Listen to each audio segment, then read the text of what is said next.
अस्सलामुअलैकुम, welcome back to premature baby series. आज की इस वीडियो में हम लोग डिस्कस करने वाले हैं कि जब आप हॉस्पिटल में होते हैं तो एज अ मदर आपको वो कौन से पॉइंट्स हैं जिनका ख्याल रखना है ताकि आप अपने क्यूट न्यूबॉर्न बेबी का अच्छे से ख्याल रख सकें, और वो कौन से स्टेप्स हैं जो आपको नहीं लेने हैं ताकि आप ईजीएस्ट वे में अपने बेबी की टेक केयर कर सकें और आपको किसी भी किस्म की परेशानी ना हो।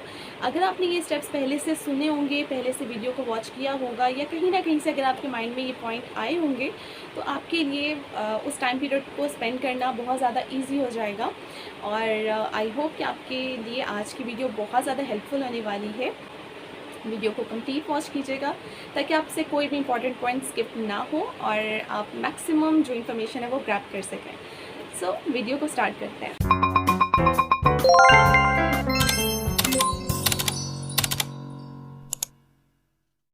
में नंबर 1 पर है कि बेबी की को कैरी करने की पोजीशन क्या होनी चाहिए। बेबी को जब हम उठाते हैं या लेटाते हैं तो हमें किन चीज़ों का ख्याल रखना चाहिए। नंबर 2 पर हम लोग डिस्कस करेंगे कि बेबी की फीडिंग पोजीशन क्या होनी चाहिए, या फीडिंग से रिलेटेड इंपॉर्टेंट पॉइंट्स को हम डिस्कस करने वाले हैं और कवर करने वाले हैं इस वीडियो में। नंबर 3 पर हम डिस्कस करते हैं कि बेबी के डायपर चेंजिंग से रिलेटेड हमें किन किन पॉइंट्स का ख्याल रखना है। एंड लास्ट नंबर पर हम लोग इन पॉइंट्स को डिस्कस करेंगे कि हॉस्पिटल में जब आप होते हैं तो आपको अपने बेबी की क्लीनिंग से रिलेटेड कौन कौन से पॉइंट्स का ख्याल रखना है। सो हम स्टार्ट करते हैं नंबर 1 से कि जब भी बेबी को उठाना है हमेशा थोड़ी सी करवट देनी है और उसके बाद उसकी एक हाथ उसकी गर्दन के नीचे उसको सपोर्ट देनी है और दूसरे हाथ से आपने उसको उसके हिप्स के नीचे या उसकी लेग्स या थाइस के नीचे जो है वो सपोर्ट देनी है, और उसको इजीली आप उठा सकते हैं जिससे कि ना ही आपका बेबी को कोई परेशानी होगी और आप भी इजीली बेबी को संभाल सकेंगे। नेक्स्ट हमारे पास पॉइंट ये आता है कि बेबी फीडिंग से रिलेटेड कौन से इंपॉर्टेंट पॉइंट्स हैं जिनका आपको ख्याल रखना है। सो इस वीडियो में मैं आपके साथ शेयर करूंगी अपना एक्सपीरियंस अपने फर्स्ट बेबी का, और जो कि अपने कंप्लीट टाइम पे डिलीवर हुआ था, अपनी ड्यू डेट पर ही डिलीवर हुआ था, और जो मेरा सेकंड बेबी है अर्ली 8 मंथ के स्टार्ट में डिलीवर हुआ था और एज अ प्रीमैच्योर बेबी वक्त से पहले वो डिलीवर हुआ था। सो इस वीडियो में मैं आपके साथ दोनों बेबीज़ का जो कंपैरिजन है वो आपके साथ शेयर करूँगी ताकि आपको जो भी आपके माइंड में कन्फ्यूजन्स हो वो क्लियर हो जाएं कि कौन से ऐसे पॉइंट्स हैं जो हम न्यूबॉर्न बेबी जो अपने टाइम पर डिलीवर होते हैं उनके साथ, और जो बेबी वक्त से पहले डिलीवर हो जाते हैं जिन्हें हम प्रीमैच्योर बेबीज़ कहते हैं, कौन से ऐसे पॉइंट्स हैं जो हमें प्रीमैच्योर बेबीज़ के साथ हम नहीं कर सकते हैं। सो वीडियो को आपको बहुत केयरफुली वॉच करना है ताकि आपके साथ आप कंपैरिजन से रिलेटेड भी आपके माइंड में जो क्वेश्चंस हैं वो क्लियर हो सके। अगर आपका बेबी अपने कंप्लीट टाइम पर डिलीवर हुआ है तो उसको एज सच मदर फीड से रिलेटेड कोई प्रॉब्लम नहीं हो सकती। मदर फीड वो इजीली ले सकता है, सक कर सकता है, उसमें इतनी कैपेसिटी होती है। उन बच्चों में जो टाइम से पहले डिलीवर हो जाते हैं सकिंग कैपेसिटी, मदर फीड को लेने की कैपेसिटी जो है वो कम होती है, इनिशियली कम होती है। अगर फौरी तौर पर आपका बेबी जो है वो मदर फीड, जो प्रीमेच्योर बेबी है वो मदर फीड नहीं ले पा रहा तो आप उसको थोड़ा सा टाइम दें, वो जैसे ही थोड़ा सा एडजस्ट हो जाएगा इंशाल्लाह वो मदर फीड की तरफ आ जाएगा। आपने इस चीज़ को के लिए बहुत ज़्यादा परेशान नहीं होना, क्योंकि आपको बेबी को जब भी आप फीड करवाएं तो आपकी जो पोजीशन है वो जैसे कि आप पिक्चर में देख सकते हैं वैसी पोजीशन में आपको अपने बेबी को जो है वो लिटाना चाहिए। आपके बेबी का जो हेड है वो आपकी एल्बो पर होना चाहिए और उसको टिल्टेड फॉर्म में होना चाहिए, मतलब थोड़ा सा टेढ़ा होना चाहिए ताकि वो जैसे ही वो फीड ले रहा है, मदर फीड जो वो ले रहा है वो साथ साथ उसको डाइजेस्ट कर सके। उसके लिए डाइजेशन में भी बहुत ज़्यादा ये हेल्प करेगा। But in case for somehow अगर आपको फार्मूला मिल्क पर स्विच करना है किसी भी रीज़न की वजह से तो आपको क्या करना चाहिए।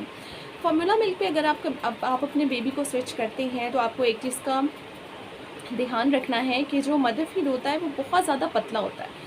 सो उसकी कंसिस्टेंसी को ध्यान में रखते हुए आपको जो फार्मूला मिल्क है, अगर आप अपने न्यूबॉर्न बेबी के लिए 1 आउंस मिल्क रेडी कर रहे हैं तो आपको फार्मूला मिल्क का जो उनके अंदर जो स्कूप होता है वो कभी भी कंप्लीट 1 स्कूप नहीं लेना, क्योंकि न्यूबॉर्न बेबी जो टाइम पर डिलीवर होते हैं उनके लिए वो ठीक रह सकता है, लेकिन आपको फिर भी जो मैं रेकमेंड करूँगी, जो मेरा खुद का पर्सनल एक्सपीरियंस है अपने दोनों बेबी से रिलेटेड, वो यही है कि आपको जब न्यूबॉर्न बेबी होते हैं न्यूबॉर्न्स को कभी भी आपको फार्मूला मिल्क इक्वल क्वांटिटी में रेशो में नहीं देना चाहिए। अगर आप 1 आउंस रेडी कर रहे हैं तो आपको इक्वल रेशो में 1 आउंस स्कूप कभी भी फीडर में उसका बॉटल कभी भी रेडी नहीं करनी है। अगर आपने लेट्स सपोज़ फीड रेडी करना फिर 1 आउंस, तो आपके जो फार्मूला मिल्क की जो क्वांटिटी है वो हमें आधे से थोड़ा सा ज़्यादा होना चाहिए, मतलब 3/4 होना चाहिए, ताकि वो जो मिल्क है जो आप रेडी करेंगे फार्मूला मिल्क, वो बहुत ज़्यादा पतला हो और बेबी को डाइजेस्ट करने में भी बहुत ज़्यादा आसानी हो, और वो आहिस्ता आहिस्ता जब उसका इंटरनल डाइजेस्टिव सिस्टम बेहतर हो जाए तब आप इक्वल रेशो पे स्विच कर सकते हैं। बट एज अ मदर मैंने जो ऑब्ज़र्व किया अपने दोनों बेबीज़ में वो यही था एट दी एंड कि आपको फार्मूला मिल्क कभी भी इक्वल रेशो में नहीं बनाना चाहिए। हमेशा थोड़ी सी कम रखें क्वांटिटी, उसके अंदर जो स्कूप दिया जाता है साथ उसकी क्वांटिटी कभी भी फुल मत करें, उसको हमेशा आधे से थोड़ा सा ज़्यादा बस रखें, उसको कंप्लीट फिल ना करें। तो आपके फार्मूला मिल्क से रिलेटेड बच्चों को कभी भी कोई प्रॉब्लम नहीं होगा कि आपके बेबी को फार्मूला सूट नहीं कर रहा, या उसको गले में ख़राश आ रही है, या उसका सीना जकड़ा जा रहा है, या उसके कमर से बैक से ख़राश की आवाज़ आ रही है। तो ऐसी आपको कोई भी प्रॉब्लम नहीं होगी। जब भी आप फीड करवा लें बेबी को, उसके बाद आपको हमेशा बेबी को बर्प ज़रूर करवाना है, उसको डिकार्ड ज़रूर दिलवाना है।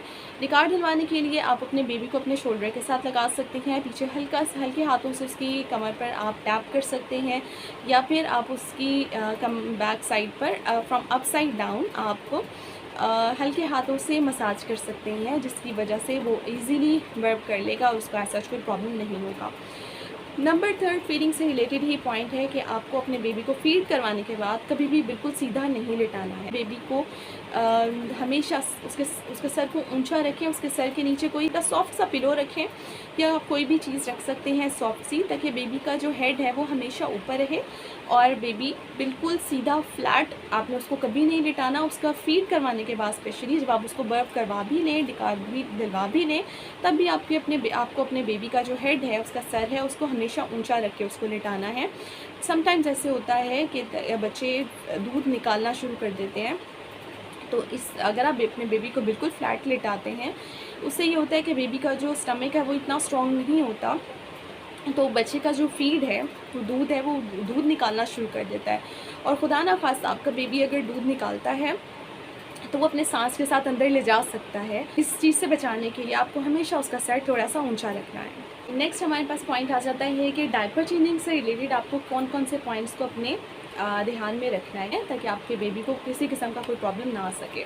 बेबी के लिए डायपर कौन से सिलेक्ट करने चाहिए, ख्याल ये रखना है कि जब भी आप अपने न्यूबॉर्न बेबी के लिए डायपर परचेज़ करते हैं, वो न्यूबॉर्न डायपर जो है वो कट आउट के साथ होने चाहिए, जिसमें उसकी नाव का एक कट दिया होता है, ताकि बेबी के जो अम्बिलिकल कॉर्ड है उसको किसी किस्म का कोई प्रॉब्लम ना आए और वो इरिटेट ना हो डायपर से। आपका बेबी अगर तो अपने कंप्लीट टाइम पर डिलीवर हुआ है तो किसी भी ब्रांड के अच्छी क्वालिटी के बेबी वाइप्स यूज़ कर सकते हैं, but I would never recommend baby wipes, क्योंकि मैंने अपने फर्स्ट बेबी के साथ हॉस्पिटल में ही रहते हुए ही बेबी वाइप्स यूज़ किए थे, तो मेरा उसका एक्सपीरियंस बिल्कुल भी अच्छा नहीं था, क्योंकि मेरे बेबी को बेबी वाइप से रैशेज़ हो गए थे। उसके बाद से लेकर अब तक मैंने अपने बेबी के लिए बेबी वाइप्स को कभी भी प्रेफर नहीं किया। उसका क्योर जब मेरा फर्स्ट बेबी हॉस्पिटल में था, बेबी रैशेस के साथ मैं फ़ाइट कर रही थी उस टाइम। उसके लिए जो मुझे एट द एंड सोल्यूशन मिला वो यही था कि आपने, अगर आप भी उसको यूज़ करना चाहें, वो आपके लिए भी बहुत ज़्यादा हेल्पफुल हो सकता है। आपने एक केटल में गर्म पानी अपने पास हर टाइम तैयार रखना है, और कोई भी बेबी की जो डायपर चेंजिंग से रिलेटेड जो भी जितने भी आइटम्स होते हैं, जितने भी इंपॉर्टेंट आइटम्स हैं, वो आपको अपने एक्सेस में रखने हैं। वो आप अपने कोशिश करें कि एक शॉपिंग बैग लगा लें उसमें ईज़िली आप, ताकि आपको जब भी डायपर चेंज करना है आप ईज़िली, आपके पास सब चीज़ें आपकी हैंडी एक्सेस में हों, एक ही शॉपिंग बैग में आपकी सब चीज़ें हों, ताकि आपको बार बार हेल्प के लिए भी किसी को ना बुलाना पड़े और आप ईज़िली अपने बेबी का डायपर को चेंज कर सकें। डायपर चेंजिंग जो शॉपिंग बैग होगा उसमें आपके लिए चीज़ें क्या क्या होनी चाहिए। उसके अंदर आपने सबसे पहले एक कॉटन रोल अपने पास रखना है, और सरसों का तेल अपने पास ज़रूर रखिए। बेबी डायपर्स बाउल आप रख सकते हैं प्लास्टिक का। आपने बेबी को जब भी डायपर चेंज करना है, आपने उस बाउल में नीम गर्म पानी लेना है, जो आपने केटल में पहले से तैयार किया होगा। पानी डालिए, उसके अंदर कॉटन का एक पीस लेकर आपने उसको अच्छी तरह से गीला करके निचोड़ना है और बेबी को क्लीन कर लेना है। और क्लीन करने के बाद आपने बेबी को ड्राई होने देना है थोड़ा सा, और उसके बाद आपने उस पर सरसों का तेल लगाना है। सरसों का तेल जो है वो ठंडा होता है, जिससे बेबी की जो स्किन है वो इरिटेट नहीं होती, उसको रैशेज़ नहीं होते हैं। सो आपने बेबी की स्किन पर सरसों का तेल लगाने के बाद उसको रैप कर सकते हैं आप दोबारा से, क्योंकि न्यूबॉर्न्स की जो स्किन होती है वो बहुत ज़्यादा डेलिकेट होती है। सो उसके साथ कोई भी हार्श केमिकल आपने यूज़ नहीं करना। अगर आपने बेबी वाइप्स, अगर आप प्रेफर कर रही हैं कि बेबी वाइप्स आप यूज़ करें, तो आपको अल्कोहल फ्री बेबी वाइप्स जो है वो प्रेफर कीजिएगा। बट मैं आपको रेकमेंड नहीं करूँगी बेबी वाइप्स के लिए, क्योंकि मेरा जो एक्सपीरियंस है वो बेबी वाइप्स से रिलेटेड जो है वो बहुत अच्छा नहीं था। सो मैंने उसके बाद से कभी यूज़ नहीं किए। और अपने सेकंड बेबी के, जो कि मेरा प्रीमेच्योर बेबी था, उसके लिए बेबी वाइप्स को मैंने कभी भी रेकमेंड नहीं किया, क्योंकि जो बच्चे अपने टाइम से पहले डिलीवर होते हैं उनकी स्किन और ज़्यादा सेंसिटिव होती है, बहुत ज़्यादा डेलिकेट होती है। इस स्किन के ऊपर आपको किसी भी किस्म की कोई एक्स्ट्रा चीज़ लगाने की ज़रूरत नहीं है। उसकी स्किन को पहले थोड़ा सा स्ट्रॉन्ग होने दीजिए, उसके बाद आप उस पर, वो जैसे ही इन्वायरमेंट फ्रेंडली हो जाए बेबी, तो उसके बाद आप चीज़ें इस तरह की यूज़ कर सकते हैं। इन केस आपके बेबी को रैशेज़ हो गए हैं, सो आपको उसको क्योर किस तरह से करना है। अगर बेबी की स्किन पर रैशेज़ हो गए हैं, तो आपने बेबी को डायपर जब भी उसका चेंज करना है, तो सरसों के तेल की अगर आप आदत बना लेंगे, तो आपके बेबी को कभी भी रैशेज़ नहीं होंगे। आप सरसों के तेल में हल्का सा पानी मिक्स करके भी लगा सकते हैं। That is the best solution for baby rashes. So आप इसे यूज़ कर सकते हैं। इसके अलावा आप वैसलीन का यूज़ कर सकते हैं, लेकिन प्रीमेच्योर बेबीज़ के लिए आपने वैसलीन को कभी भी यूज़ नहीं करना। मेरा बेबी जब हॉस्पिटल में था, जब मैंने उसके साथ जो है वैसलीन यूज़ की, तो उसकी स्किन बहुत ज़्यादा सॉफ्ट होने की वजह से उसकी स्किन की पे रेडनेस आ गई थी और छोटे छोटे दाने बन गए थे, जिसकी वजह से जो कि ये साइन था कि उसको वैसलीन जो है वो सूट नहीं करी। सो उसके बाद मैंने यूज़ नहीं की, और मैंने फ्रॉम डे 1 टिल डेट अभी तक मैं पानी और सरसों का तेल ही यूज़ कर रही हूँ, क्योंकि अब उसकी स्किन इतनी जो है वो स्ट्रॉन्ग हो गई है। अब मैं वैसलीन बिल्कुल यूज़ कर सकती हूँ, क्योंकि अब वो अपने 5th मंथ में है अल्हम्दुलिल्लाह। सो अब हमारे पास लास्ट जो मेन इंपॉर्टेंट पॉइंट है कि हॉस्पिटल में रहते हुए आपको अपने बच्चों की क्लीनिंग किस तरह से करनी चाहिए, उनकी सफाई का ख्याल आपको खुद कैसे रखना है। बेबीज़ के जो नेल्स हैं वो हम हमेशा देखते हैं कि बड़े हुए होते हैं, और वो अपने मुंह पर स्क्रैचेस ना ले लें, इस वजह से आपको बेबीज़ के नेल्स सबसे पहले कट करने चाहिए। लेकिन अगर आपका बेबी जो है वो अपने टाइम से पहले डिलीवर हुआ है, तो उनके नेल्स अभी पूरी तरह से ग्रो नहीं होते। सो आपको प्रीमेच्योर बेबीज़ के नेल्स कटिंग से रिलेटेड जो है वो बहुत ज़्यादा एक्स्ट्रा कॉन्शियस होना पड़ता है, क्योंकि मैंने अपने बेबी के नेल्स जो है वो 2nd मंथ में आके कट करना स्टार्ट किए थे, क्योंकि उसके नेल्स अभी पूरी तरह से ग्रो नहीं हुए थे, पूरी तरह से बने नहीं थे। सो बेशक वो उसकी स्किन साथ कट ना हो जाए, इस वजह से उसके मैं नेल्स को कट करने के लिए जो है वो बिल्कुल भी वरीड नहीं थी, और हम जो है वो बेबी मिटन्स यूज़ करते थे, जो बेबी ग्लव्स होते हैं हम वो यूज़ करते थे, ताकि बेबी जो अपने मुँह पे स्क्रैचेस भी ना ले सके और उसको किसी किस्म का कोई प्रॉब्लम ना हो। उसके बाद आ जाता है कि आपको अपनी बेबी के अम्बिलिकल कॉर्ड का किस तरह से ख्याल रखना है। अम्बिलिकल कॉर्ड के लिए आपको हमेशा स्पिरिट ही जो है वो प्रेफर की जाती है कि आप यूज़ करें, क्योंकि जब भी आप स्पिरिट लगाते हैं बेबी के अम्बिलिकल कॉर्ड पर, तो वो जल्दी उसकी जो रूट्स हैं अंदर से वो ड्राई हो जाती हैं, और अम्बिलिकल कॉर्ड को गिरने में वो जल्दी मदद देती हैं। सो आप जो है वो स्पिरिट यूज़ कर सकते हैं। ट्वाइस अ डे आप ये अम्बिलिकल कॉर्ड पर स्पिरिट यूज़ करें। कॉटन को स्पिरिट में गीला करना है। उसके बाद आपने आप कोशिश ये करें कि आप अपने बेबी को जो स्पिरिट है वो खुद ना लगाएं, क्योंकि स्पिरिट की जो स्मेल होती है उससे मेरा बेबी जो प्रीमेच्योर जो मेरा बेबी था वो दूध निकालना शुरू हो जाता था, वो वॉमिटिंग करना शुरू हो जाता था। सो स्पिरिट की स्मेल बेबीज़ के लिए बहुत ज़्यादा स्ट्रॉन्ग होती है, तो कोशिश करें कि बच्चों को किसी भी किस्म की फ्रेगरेंस से, स्मेल से दूर रखें, क्योंकि या तो बच्चों को इससे मोशन लग जाते हैं, वॉमिटिंग की फॉर्म में दूध निकालना शुरू कर देते हैं। सो कोशिश करें कि स्पिरिट अपने बच्चों की अम्बिलिकल कॉर्ड पे आप खुद ना लगाएं, क्योंकि वॉश करने के बाद भी हाथों में से उसकी स्मेल बाकी रह जाती है। स्पिरिट आपने लगानी है तो उसको थोड़े से फासले से लगाना है। सबसे पहले स्पिरिट लगाने के लिए आपको अपने बेबी का जो डायपर एरिया है उसको हमेशा कवर करना है, कि स्पिरिट आपके बेबी के डायपर एरिया तक कभी भी नहीं जानी चाहिए, वो उसके लिए बहुत ज़्यादा हार्मफुल हो सकती है, नुकसानदेह हो सकती है। उसके बाद आपने ये करना है, जब आपने बेबी के डायपर एरिया को कवर कर लिया, उसके बाद आपने कॉटन लेनी है, उसको स्पिरिट में गीला करने के बाद आपने थोड़ा सा फासले से आपने स्पिरिट सिर्फ निचोड़नी है, 2 से 3 ड्रॉप्स आपने बेबी के नाक के ऊपर निचोड़ने हैं, डालने हैं। और आपने बहुत ज़्यादा अंदर तक नहीं डालने, सिर्फ थोड़े से फासले से आप 2 से 3 ड्रॉप उसके ऊपर निचोड़ देंगे तो दैट इज़ इनफ। वो आपके बेबी के लिए पूरी तरह से इनफ है। उसको थोड़ा सा ड्राई होने दें, हल्का सा आप उसको फूंक मार के 2 से 3 दफ़ा फूंक मार के आप उसको हल्का सा ड्राई कर सकते हैं। और उसके बाद नॉर्मली जो बच्चों को कपड़े पहनाते हैं वो पहना सकते हैं। उसके बाद हमारे पास पॉइंट आता है कि आपको बेबी को जो है वो स्पॉन्ज बाथ देना चाहिए, कि आपको अपने बेबी को हॉस्पिटल में रहते हुए उसको नहलाना चाहिए। नहला सकते हैं आप, बिल्कुल बेबी को अपने नहला सकते हैं अगर वो अपने ड्यू डेट पर, अपने ड्यू टाइम पर डिलीवर हुआ है। लेकिन मैं ख़ुद इसको एज अ मदर कभी भी प्रेफर नहीं करूँगी, क्योंकि जो केयर हम बच्चों की घर आकर कर सकते हैं वो हम हॉस्पिटल में रहते हुए नहीं कर सकते उस तरह से। सो आपने ये प्रेफर करना है कि आप हॉस्पिटल में रहते हुए बच्चों को फ़ौरन नहलाने की तरफ मत जाएं। आप बच्चों को स्पॉन्ज बाथ दे सकते हैं, किसी भी टॉवल, सॉफ्ट सा टॉवल लें और वो पानी में गीला कर लें, नीम गर्म पानी में उसको गीला करें। उसके बाद आप बच्चों को अच्छी तरह से क्लीन कर सकते हैं। बच्चों का ख़ास तौर पर जब आपको बच्चों को साफ़ करना है, उनके कान के बैक साइड का एरिया, उनकी नेक एरिया और उनके अंडर आर्म्स, बाजू के नीचे का जो हिस्सा होता है, इन तीनों जगहों पर जो है बच्चों की हवा नहीं लगती, बहुत ज़्यादा नमी रहती है। तो आपने इन चीज़ों, तीनों जगहों का ख़ास तौर पे ख्याल रखना है कि आप उनको क्लीन करते रहें। और इन तीनों जगहों को क्लीन करने के बाद आपने टैल्कम पाउडर लेना है, और बहुत ज़्यादा टैल्कम पाउडर अपने बेबी को नहीं लगाना। बहुत सॉफ्ट से फ्रेगरेंस वाला, बहुत सॉफ्ट सी खुशबू वाला टैल्कम पाउडर लें, और सिर्फ एक फिंगर पे, हल्की सी फिंगर के टिप पर सिर्फ आपने टैल्कम पाउडर लेना है और उसको कान की बैक साइड पर हल्के हाथों से आपने लगाना है बेबी के, और गर्दन पर लगा सकते हैं और अंडर आर्म्स के नीचे लगा सकते हैं। सो इससे आपके बेबी को कभी भी नमी का मसला नहीं होगा, क्योंकि मेरे प्रीमेच्योर बेबी के साथ कहते हैं कि बच्चों को टैल्कम पाउडर नहीं लगाना चाहिए, लेकिन अगर आपके बच्चों को, आपको नमी से बचाना है तो आपको टैल्कम पाउडर बहुत कम क्वांटिटी में आप लगा सकते हैं, जो कि मैं लगाती थी अपने बेबी को, और ऐसा जिसको कोई प्रॉब्लम नहीं हुआ।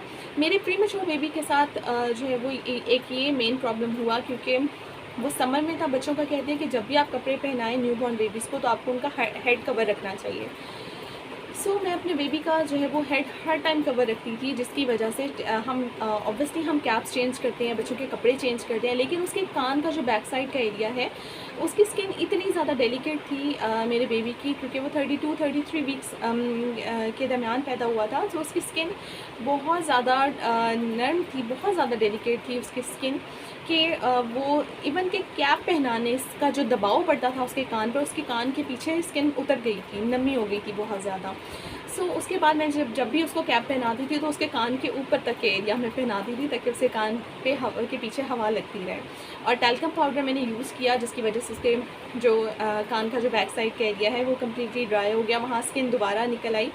सो आपने इस चीज़ का ख्याल रखना है कि बच्चों की कान के बैक साइड का एरिया, गर्दन वाला एरिया आपने ख़ास तौर पे यहाँ पे हवा भी लगवानी है और इनको अच्छी तरह से ड्राई रखना है। टैल्कम पाउडर आप कम्प्लीटली रेकमेंड है, आप लगा सकते हैं। आपके बेबी को कभी भी नमी का प्रॉब्लम नहीं होगा। आपने जब भी बच्चों के कपड़े बाय करने हैं वो हमेशा आपने फुल स्लीव्स में बाय करने हैं, क्योंकि मैंने अपने बेबीज़ के लिए जो मेरा जो फर्स्ट बेबी था अजान, वो वो विंटर में जो है वो पैदा हुआ था। सो सर्दियों में पैदा होने की वजह से मैंने उसके सब कपड़े जो हैं वो फुल स्लीव ही लिए थे, तो उसके साथ मुझे ऐसा जिस चीज़ का आइडिया नहीं रहा, क्योंकि मेरा सेकंड बेबी जो था वो गर्मियों में डिलीवर हुआ, और उसके लिए मैंने जो ईज़िली अवेलेबल थे मैंने उसके लिए फुल स्लीव्स के ड्रेसेस भी लिए और हाफ़ स्लीव भी लिए, जो मुझे जो भी अच्छे लगे। बट हाफ़ स्लीव के जो उसके ड्रेसेस थे वो प्री मैच्योर होने की वजह से उसके बाजू, उसकी लेग्स इतनी ज़्यादा वीक थी कि वो उसको सूट नहीं करते थे। सो और बच्चों को कहते हैं कि बड़े कहते हैं कि बच्चों को हमेशा कवर रखना चाहिए। सो आपने कोशिश ये करनी है कि न्यू बॉर्न बेबीज़ के लिए कभी भी कपड़े आपने हाफ़ स्लीव्स में नहीं लेने। जो हाफ़ स्लीव और शॉर्ट्स मिलती हैं बच्चों की, वो वाले सेट्स को कभी आपने प्रेफर नहीं करना। हमेशा बच्चों के पूरे बाजू और पूरी टांगों वाले जो कपड़े होते हैं, ट्राउज़र शर्ट्स जो प्रॉपर होती हैं, वो बाय करें, और उनके गले हमेशा देखकर बाय कीजिएगा कि बच्चों के जो न्यू बॉर्न बेबीज़ के जो ड्रेसेस होते हैं उनके गले बहुत बड़े बड़े होते हैं। सो आपने इस चीज़ का ख्याल रखिए, अगर हवा लगती है बच्चों के गले में बहुत ज़्यादा, तो अपने बच्चे जब भी बीमार होते हैं वो अपने चेस्ट से बीमार होते हैं, उनका सीना जकड़ा जाने से बीमार होते हैं, उनको हवा लग जाए सीने पे तब बीमार होते हैं। सो आपने अपने बेबीज़ को का ख्याल रखना है। इफ़ इन केस आपने कोई ऐसा ड्रेस बाय कर लिया है जिसका नेक बहुत बड़ा है, सो आप उसके ऊपर बिब हमेशा पहनाएं बच्चों को, और बच्चों को बिब अंदर से आप पहना दें। सबसे पहले बच्चों को बिब पहनाएं, उसके बाद आप ऊपर से कपड़े जो जिसका नेक आपको बड़ा लग रहा है वो पहना सकते हैं। सो आपके बेबी का जो नेक का इशू है या चेस्ट का आपको लग रहा है कि कोई कंजेशन हो सकती है, कोई मसला हो सकता है, तो वो रिज़ॉल्व हो जाएगा। और जो लॉन्ग नेक है उसको हमेशा कोशिश करें अवॉइड करें आप, और बच्चों की जो नेक है वो हमेशा छोटे नेक देखकर बच्चों के कपड़े ख़रीदें, तो आपको कोई भी किसी किस्म का कोई प्रॉब्लम नहीं होगा। उसके बाद हमारे पास पॉइंट क्या आता है कि बहुत सी मदर्स का कि क्या बच्चों को खुशबू लगानी चाहिए। Obviously not. कि बच्चों, मैंने पर्सनली ऑब्ज़र्व किया कि क्या नुकसान होता है कि अगर मैंने जब अपने बेबीज़ को फ्रेगरेंस लगाना चाहिए तो क्या होता है, बच्चों में से हल्की हल्की खुशबू आती रहे तो अच्छा लगता है।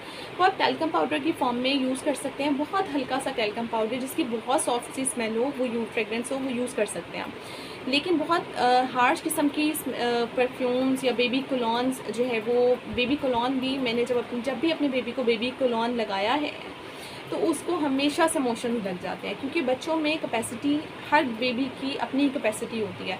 लेकिन जो मैंने चीज़ ऑब्ज़र्व की है कि बच्चों को खुशबू बिल्कुल भी सूट नहीं करती है।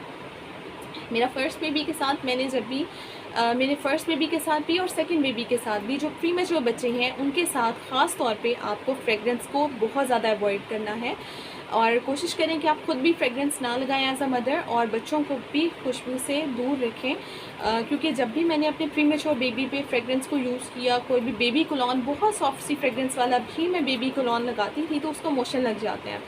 सो इस वजह से आपने इस चीज़ का ख्याल रखना है कि अगर आप इस तरह की कोई प्रॉब्लम फेस कर रहे हैं तो उसकी ये रीज़न हो सकती है। उसके बाद ये है कि आपने जब भी बेबीज़ को प्रॉपर क्लोथिंग में ले आए, बेबी का सर हमेशा कैप से कवर रखें, बेशक विंटर है या समर है, बच्चों का सर आपको न्यूबॉर्न बेबीज़ का हमेशा कवर रखना चाहिए। आपको अगर तो समर है तो उनके कान से ऊपर तक थोड़ा सा आप कैप को कर सकते हैं ताकि कान पे भी हवा लगती रहे, बट आपको उसका माथा जो फोरहेड होता है और वो हमेशा कवर रखना होता है।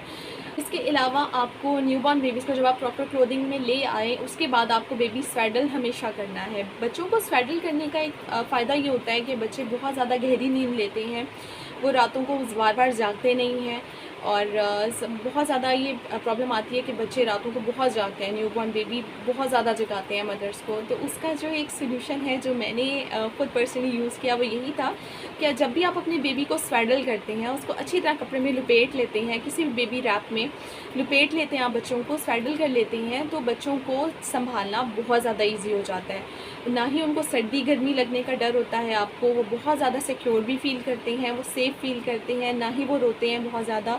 और स्वेडल करने के बाद, बच्चों को नहलाने के बाद या बच्चों को शावर देने के बाद, इवन कि जब आप हॉस्पिटल में हैं तो आप स्पॉन्ज बाथ बच्चों को दे रहे हैं, आपने क्लीन कर लिया अच्छे से, उसको कपड़े पहना लिए, उसके बाद जब आप उसको स्वेडल करने के बाद जब फीड करवाएंगी तो आप देखेंगी कि वो बहुत ज़्यादा अच्छी नींद ले रहा है और आपको बार बार वो जगा नहीं रहा है। बच्चों को फीड आपको हमेशा जो है वो 1 से 1.5 घंटे में देना चाहिए न्यूबॉर्न बेबीज़ को।